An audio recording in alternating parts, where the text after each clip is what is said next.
Welcome to the Archer's Choice. We are a team of bow hunters who live for the sport just like you. This week's show, we headed south, way south, to hot, sunny South Texas, where Vicki and I set our sights on meeting one of the toughest challenges any bow hunter could face, bow hunting springtime gobblers, where we met up with Jared Peoples and he took us on the famous King Ranch. Hunting to me has always been a very special part of our life. Ever since I was a little boy, we've gone out with our family, my dad, my mom, myself, and my sister. Growing up, hunting season meant, for the holidays we'd go to the family lease and either by ourselves or with other families, close families that were good friends of ours. And it was just a time to spend one-on-one quality time with everybody. You're out of the hustle and bustle of town and away from work, where you could spend all day doing whatever you want, and walk around and see nature, see the birds, the animals, learn a lot of valuable lessons, I guess you'd say. Growing up, that seemed like our parents taught us a lot of things to appreciate. This past spring brought temperatures over 85 degrees, and our thoughts of deep frying a fresh gobbler quickly switched as the gobblers watched us bake in the hot Texas climate. We even tried getting aggressive with our calling, but it just didn't work on this trip. The best techniques we found were to use our whitetail tactics and patiently wait them out near some type of water source, feeders, and natural strutting areas.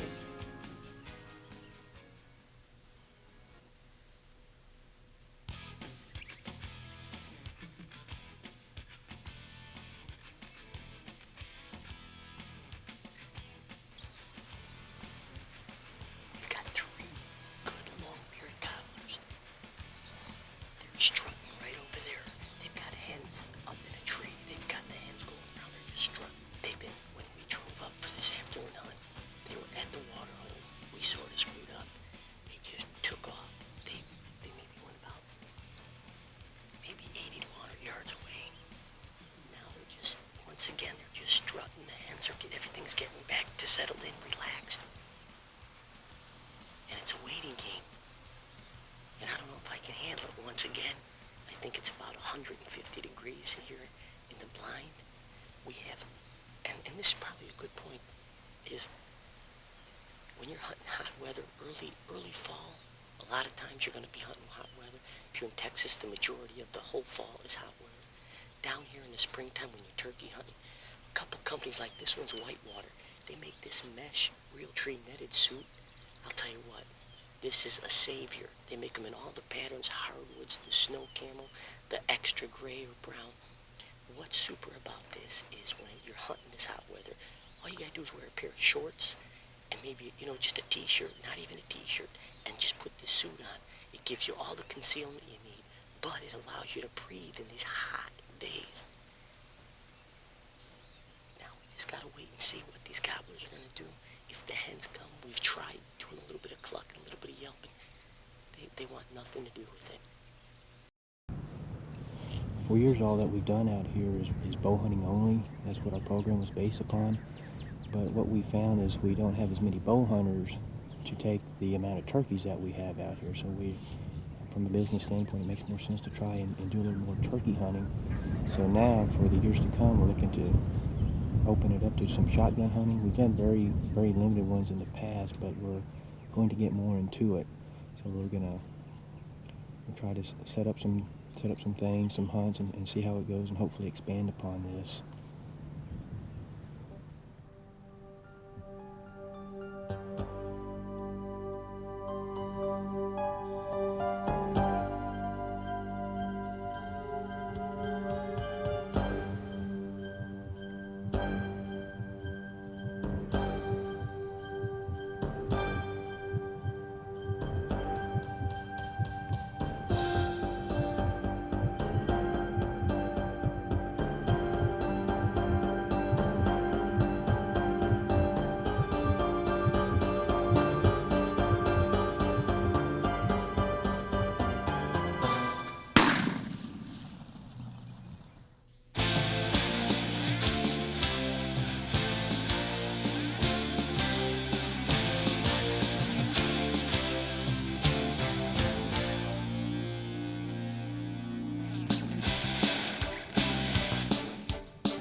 know, it never fails when you get a bunch of bow hunters together and you start talking about different challenges with the bow and arrow.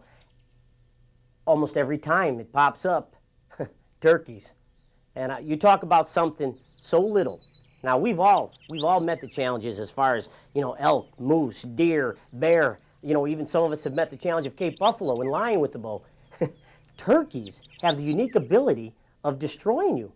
I don't know what it is. You know, for years we tried doing it without a blind, without any type of ground cover, and it's nearly impossible. I don't, you know, fully decked out with real tree, you can't see anything. All you see is, you know, a little bit of the eyes. I mean, that's it. And it seems like you go to grab that bow, just go to move it a little bit, they catch some type of movement off the bow, whether it's the broadhead shining, whatever it is, boom. I mean, they deflate you. You know, all the confidence that you have built up with your shooting ability and everything gets destroyed when you try going, you know, after some turkeys with a bow. But using a ground blind has definitely increased our percentage of success. Now, I'm not saying that's increased our success of taking birds home, and even, you know, but it has increased it by getting shots. Now, the other issue is hitting those little things. You know, even though it's 15 to 20 yards, maybe even less.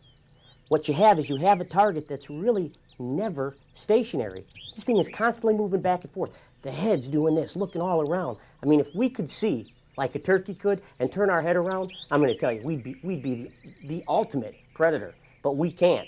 But this bird's sitting there like this, you're trying to pinpoint, and it's going like that. And I've seen some of the best shooters in the country get destroyed trying to hit a gobbler.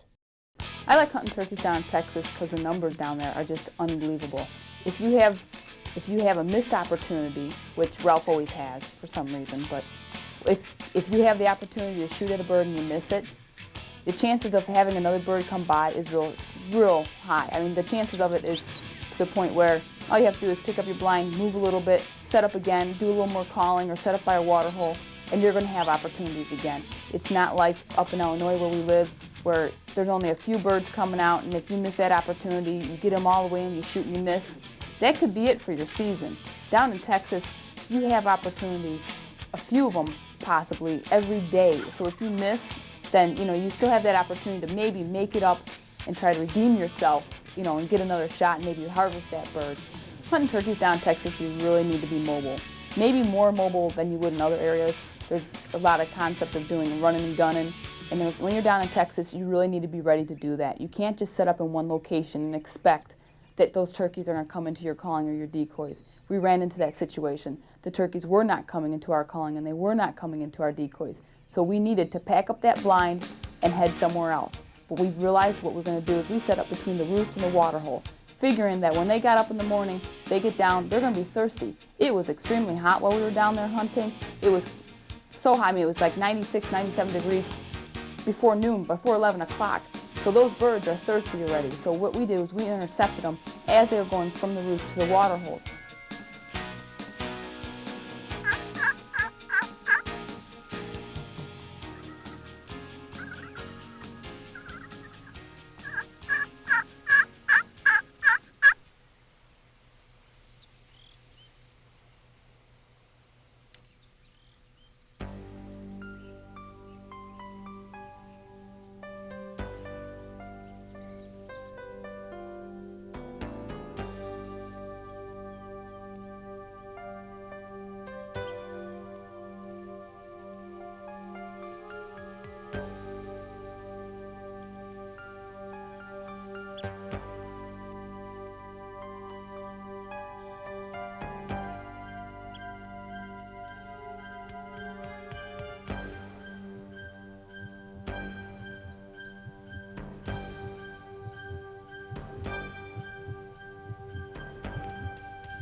I'm pretty excited. This is the second bird I've taken with my bow and second bird I got on film. Can't beat that.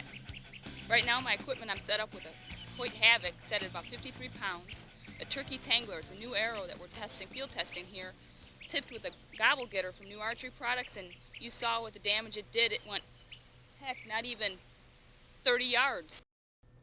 All the years that we've sort of chased gobblers with our bow and arrow, there are definitely a few tactics that has increased our odds as far as getting a shot off. Hitting them's a different story, but getting the shot off. Number one is ground blinds. Any type of blind material that can conceal your movement. Because as a bow hunter, you really have to get away with a lot of movement. And these birds have that unique ability.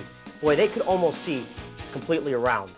I mean, I wish we could, but you almost, at times, you think that bird has eyes in the back of its head. So using a blind is a major advantage. Number two is decoys.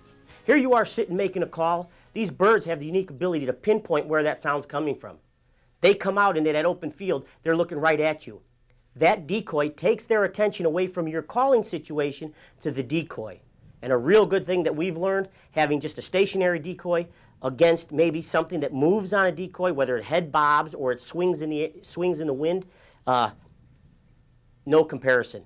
Always try to make some type of decoy have movement. And you'll see that your success as far as getting shots off on these birds will increase.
Oh, look at the bird.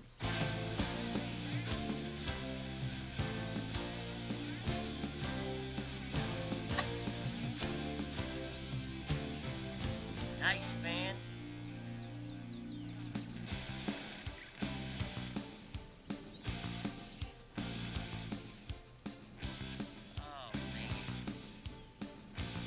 We know there's many shows out there, and we personally want to thank you for sharing some time with us. Our team understands what it takes to make it all work.